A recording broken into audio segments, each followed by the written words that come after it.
Anybody that knows my movie tastes knows that I really like thrillers. I'm a huge fan of Denis Villeneuve because I think he nails that complete tension and drama and nails that sense of dread. And when I saw the marketing for Stillwater, I thought to myself, okay, cool. Tom McCarthy, he's a great director. He won an Academy Award when he did, or I don't know if he won, but I know the movie won when he did Spotlight, that won the Oscar for Best Picture the year it came out. Um, and I'm a huge fan of just these on the edge of your seat type films where you never know what's going to happen. I even like ones that are really slow burns. The reason True Detective season one is my favorite single series of any TV show ever made is because it's just that type of experience where it's got the drama and the dread and the acting and the intensity. And I thought that was what I was getting with Stillwater because from all the marketing materials and the promotional stuff that they put out, it looked like it was that kind of movie. But it's not that kind of movie. Thank you so much for checking out the video. Before we get started, click on that red subscribe button and the notification bell. That way you know whenever I post a new piece of content.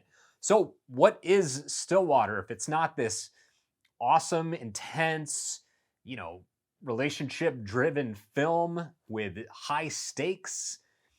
It's kind of in a lot of ways the opposite of that. It gets the drama part mostly right. This really is kind of a family drama, and that's about it. It doesn't have a lot of intensity. The stakes seem very low risk, and it's kind of disappointing. It doesn't really stick the ending. It's not nearly as clever as it thinks it is. And that's not to say anything of the performances because they're actually pretty solid here. Abigail Breslin is great as, I think her name's Allison, the daughter. Um, Matt Damon is fantastic as Bill, the father. He he does something which is really cool, which is they kind of play him against type. He's so well known for the Jason Bourne movies. And he's basically the opposite of that in this. He has no remarkable physical skills to speak of. He can't really blend in a crowd, kind of the opposite. He really sticks out like a sore thumb. And he's kind of just this regular, average Joe American guy. He can probably handle himself in a fight okay, but he's not running around snapping necks or breaking limbs or threatening people. That's just not who this character is. He's in a lot of ways much more relatable because he's just like your regular everyday from the deep south American guy. And I think that part of the film actually really works well. The relationship between him and his daughter is, for the most part, really, really well done. It's the centerpiece of the film. But everything that happens from a story standpoint, from an action standpoint, is kind of irrelevant. And I didn't care about any of it. There are no stakes here.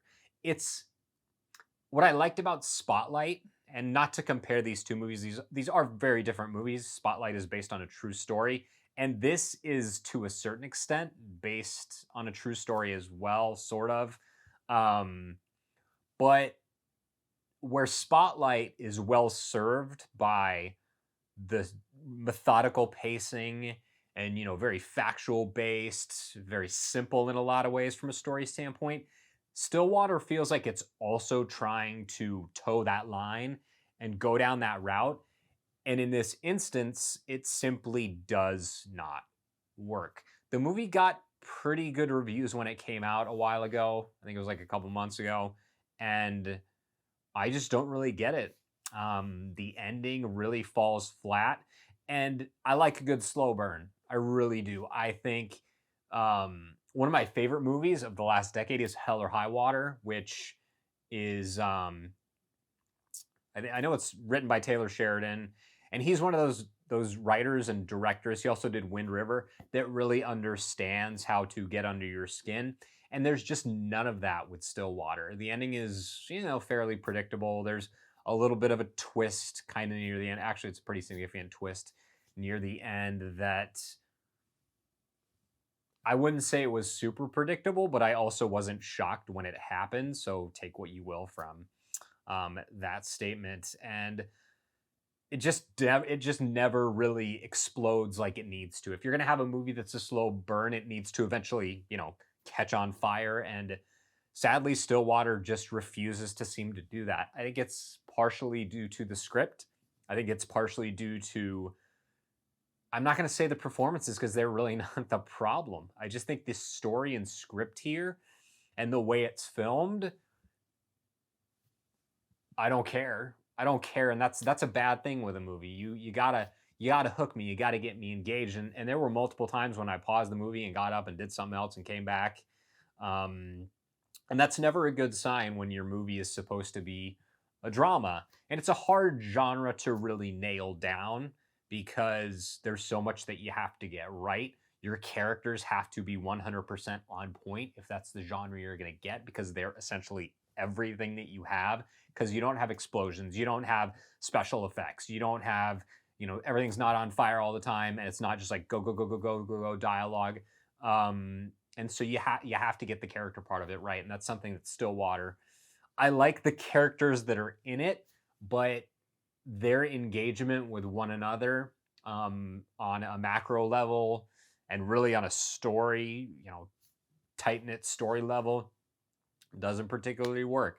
There's a love story that's shoehorned in and feels extremely forced, in a movie that really didn't need that particular aspect. When you watch the film, you'll kind of know what I'm talking about. I don't think anyone is surprised that they tried to shoehorn a love story in there, but like kind of everything in this movie, it just fell flat for me. Couple things the movie does right: acting, performances, really good for what they are, for what they're asked to do.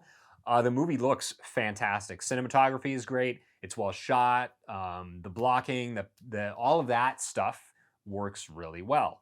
The problem is that everything else that surrounds it, other than the performances, just no bueno, no good. So if you want to check it out, Stillwater, it's super predictable. It's not at all what I expected based on what I was what I was shown before actually seeing the film. So if you want to check it out, go for it. But I was not super impressed. So take what you will from that. Thanks so much for checking out the video. If you enjoyed it, found it helpful, please consider subscribing. You can also like and share the video. That tells YouTube that it's worth promoting. Let me know down in the comments, sound off, let me know what you think of Stillwater. If there are any particular movies you want to see me review, any particular genres, types of movies, please go down in the comments. Let me know what you want to see me hit, whether it's old movies, new movies. Let me know. I'm here for it. And I'll see you next Wednesday at 9 a.m.